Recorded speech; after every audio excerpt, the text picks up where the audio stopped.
Assalamualaikum warahmatullahi wabarakatuh. Perkenalkan, nama saya Revan Iswana dari kelas 11 RPL absen 30. Saya akan buat video tentang khutbah. Jadi langsung aja kita mulai. Assalamualaikum warahmatullahi wabarakatuh. Bismillahirrahmanirrahim. Alhamdulillahirabbil alamin. Nahmaduhu wa nasta'inuhu wa nastaghfiruh wa na'udzu billahi min syururi anfusina wa min sayyiati a'malina. Man yahdihillahu fala mudhillalah wa may yudlil fala hadiyalah. Asyhadu an la ilaha illallah wahdahu la syarikalah wa asyhadu anna Muhammadan abduhu wa rasuluh. Amma ba'd. Jamaah Jumat sekalian yang dirahmati Allah Subhanahu wa taala. Marilah kita meningkatkan takwa dan iman kita kepada Allah Subhanahu wa taala dengan menjalankan segala perintah-perintahnya dan menjauhi segala larangannya. Karena tidak ada bekal terbaik selain bertakwa kepada Allah Subhanahu wa taala. Jadi di kesempatan kali ini, marilah kita mengingat betapa pentingnya menjaga hati di zaman ini.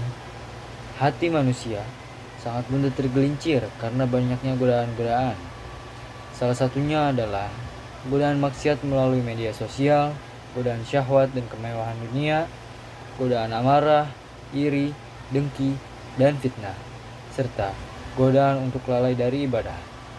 Allah Subhanahu wa taala memberikan peringatan kepada kita dalam Al-Qur'an tentang pentingnya membersihkan jiwa dalam surat Asy-Syams ayat 9 dan 10 yang berbunyi, aflaha man zakkaha wa qad khaba man dassaha, yang berarti sungguh beruntung orang yang menyucikan jiwanya dan sungguh rugi orang yang mengotorinya. Jadi itu ayat ini berkesimpulan, yaitu menunjukkan bahwa kebahagiaan seseorang bukan ditentukan oleh harta dan kemewahan, tetapi oleh kebersihan hatinya.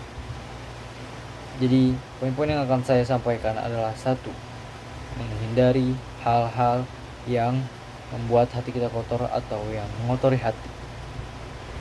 Jamaah yang dimuliakan Allah Subhanahu wa taala, hati kita nih sangat mudah kotor bila kita membiarkannya begitu saja.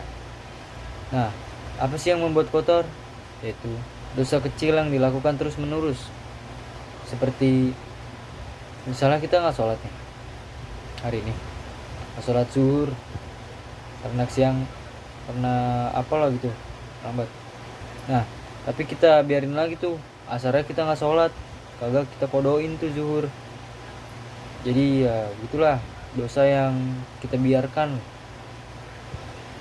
Terus ada konten buruk yang kita lihat setiap hari tanpa kita sadari maupun kita sadari.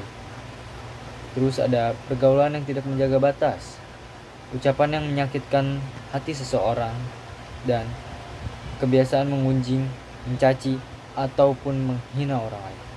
Sedikit demi sedikit, hal-hal ini membuat hati kita gelap dan jauh dari ketenangan, yang menyebabkan hati kita ini kotor. Yaitu poin kedua adalah membersihkan hati dengan amal perbuatan yang baik. Membersihkan hati bisa dimulai dengan hal-hal sederhana maupun hal-hal kecil. Salah satu contohnya adalah memperbanyak istighfar, meminta ampunan kepada Allah Subhanahu wa taala atas dosa yang telah kita lakukan. Terus ada sholat dengan tepat waktu. Terus membaca Al-Quran minimal satu surat lah sehari, minimal satu surat ya sehari.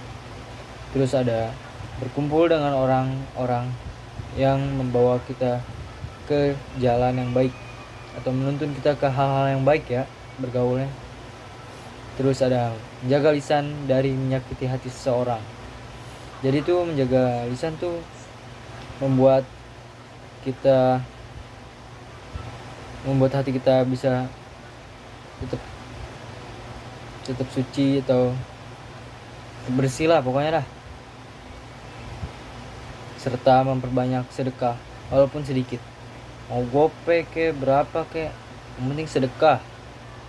Nah, sedekah tuh gak cuman tentang duit doang ya. Bisa menolong dengan ikhlas tuh udah termasuk sedekah guys. Guys. Nah, perkara kecil itu jika dilakukan rutin akan menjadi cahaya bagi kita yang menerangi hati. Lalu ada poin ketiga, yaitu menjaga diri di zaman fitnah digital. Kita hidup di era digital, di mana dosa bisa masuk hanya lewat dengan genggaman gadget. Karena itu, kita harus lebih berhati-hati dalam menggunakan gadget, baik handphone, smartphone, PC, dan lain-lain, tablet. Nah, untuk menghindari itu, kita harus menjaga mata kita dari melihat kemaksiatan yang terdapat di dalam gadget. Terus, jaga diri dari mengetik hal-hal yang menyakiti hati. Terus ada, jaga waktu agar tidak terbuang untuk hal yang sia-sia. Dan jaga perasaan agar tidak iri melihat kehidupan orang lain. Kuatkan iman dengan mengingat bahwa setiap klik, setiap komentar, setiap tontonan akan dipertanggungjawabkan di hadapan Allah Subhanahu wa Ta'ala. Jamaah Jumat sekalian, marilah kita meminta kepada Allah agar diberikan hati yang bersih, niat yang lurus, dan kekuatan untuk menjauhi maksiat. Aku berkata demikian, dan aku memohon ampun kepada Allah Subhanahu wa Ta'ala untukku dan untuk kalian. Maka mintalah ampun kepadanya. Sesungguhnya Dia Maha Pengampun lagi Maha Penyayang. Allahumma ighfir lana dzunubana wa tahhir qulubana wa hasin akhlaqana wa fikna lima tuhibbu wa tarda. Allahumma waj'alna min ibadika sholihin wa khatim lana bi husnil khatimah. Inna Allaha yamuru bil adil wa ihsan wa ita'i dzil qurba wa yanha 'anil fahsya'i wal munkari wal baghi.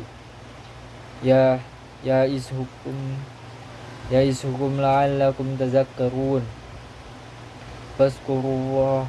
Fazkurullaha yazakkarun wa syukruhu ala ni'amihi yazidkum wa la zikrullahi akbar wallahu ya'lamu ma tasna'un.